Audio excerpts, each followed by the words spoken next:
You're going to take an Allen wrench that I've got here off this keyed tool. You're going to find an Allen wrench that fits. You're going to fit it in right here. And you're going to raise and lower the rails 3 times.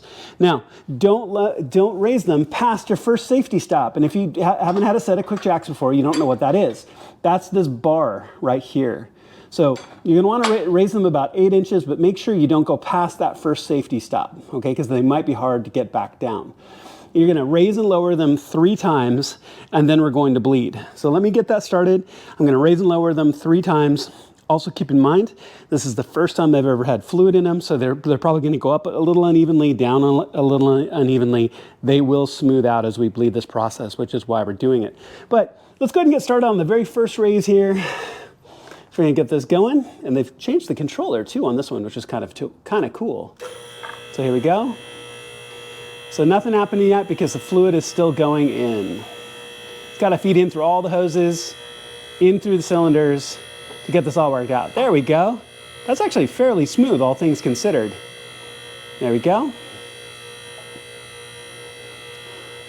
And that's about just short of the first safety stop. And then we're going back down. Now, I've got the down button depressed, and you notice they're not going, and they're going to be really slow. They talk about not putting weight on the system yet. Check your manual for that just to make sure. But you're going to go through this 3 separate times. All right? So go ahead and do this 3 times, and I'm going to show you how to bleed it. All right, so now that you've put the rails up and down 3 times, you want to get as much air out of the cylinder as possible. So you want to get your Allen wrench in here with a rag underneath, because you will get some hydraulic fluid out, and go ahead and loosen the nut. There you go, definitely getting some air out there. You could hear it. Now I'm getting all fluid, so now I'm going to back off and stop.